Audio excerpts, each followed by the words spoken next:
ये पड़ताल। इस पड़ताल में आप देख सकते हैं नंबर 1 पर हैं योगी आदित्यनाथ। योगी आदित्यनाथ ने 86 नफरती भाषण दिए हैं।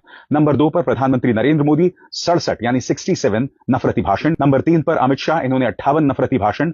चौथे नंबर पर असम के मुख्यमंत्री जिन्होंने करीब 36 नफरती भाषण दिए हैं। और उसके बाद टी राजा सिंह, जी हां टी राजा सिंह, जो कि तेलंगाना के विधायक हैं। और आप जानते हैं दोस्तों, ये वो शख्स है जो गली गली घूमकर मुसलमानों को गाली देता है। और ये बात यहां तक नहीं रुकती। और टी राजा सिंह के बारे में कहा जा सकता है कि उसके नफरती भाषण सिर्फ तेलंगाना तक सीमित नहीं है। याद कीजिएगा दोस्तों, इसे उतारा गया था महाराष्ट्र के चुनावों से पहले, लोकसभा चुनावों के दौरान। तब यह व्यक्ति लगातार जहर उगल रहा था। और इसके बारे में इंडिया हेट लैब कहता है कि इसने करीब 32 नफरती भाषण दिए थे। हालांकि मुझे लगता है कि इस व्यक्ति ने 100 से कम भाषण नहीं दिए होंगे, नफरत से सराबोर। उसके बाद बारी आती है नितेश राणे की, जो कि महाराष्ट्र में minister of fisheries and ports हैं। नितेश राणे, जैसे कि आप जानते हैं, नारायण राणे के बेटे हैं। और यह व्यक्ति लगातार जहर उगलता रहता है। इसके और टी राजा सिंह के बीच में प्रतिस्पर्धा चलती रहती है। अब आप बताइए दोस्तों, जिन तमाम लोगों के चेहरे मैंने आपके सामने अब तक पेश किए हैं, ये सब भाजपा से हैं, ये सब मंत्री हैं, ये सांसद हैं, विधायक हैं, स्वयं प्रधानमंत्री, गृह मंत्री। जब ये नफरती भाषण देंगे तो हमारा पासपोर्ट बेहतर कैसे होगा? उसके बाद बारी आती है उत्तराखंड के मुख्यमंत्री पुष्कर सिंह धामी। इन्होंने 17 नफरती भाषण दिए हैं। भाजपा का नेता है दिल्ली का अश्विनी उपाध्याय, 14 नफरती भाषण।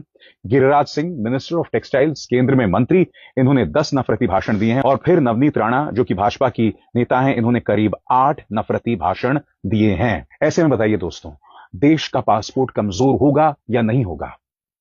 इसको लेकर क्या आंकड़े हैं कुछ देर बाद, मगर अक्सर ये होता है दोस्तों, पासपोर्ट को लेकर एक प्रोपेगेंडा चलाया जाता है। ये कहा जाता है कि साहब 2014 के मुकाबले 2025 आते आते तो पासपोर्ट का स्तर गिरेगा। नहीं, अगर भारत विश्वगुरु है, अगर 2014 के बाद भारत का डंका बज रहा है, तो हमारा पासपोर्ट बेहतर होना चाहिए।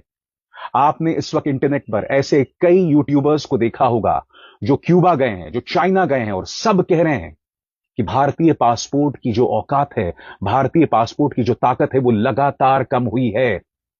अब मैं आपके सामने कुछ आंकड़े पेश करना चाहता हूं। ये 2 अलग अलग पैमाने हैं पासपोर्ट्स को लेकर, जो अपने आप में बहुत शॉकिंग स्थिति है। आपके स्क्रीन पर पिछले 10 सालों में इंडिया के पासपोर्ट की रैंकिंग हेनले पासपोर्ट इंडेक्स पर काफी ऊपर नीचे हुई है। 2014 में इंडिया की रैंकिंग हेनले के मुताबिक 76 थी। 2021 में यह गिरकर 90 हो गई, जिसमें कोविड-19 के कारण ट्रैवल पर पाबंदियों का असर था।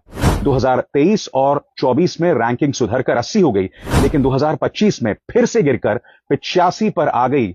यानी कि 2014 में यह रैंकिंग 76 थी और अब 2025 में यह रैंकिंग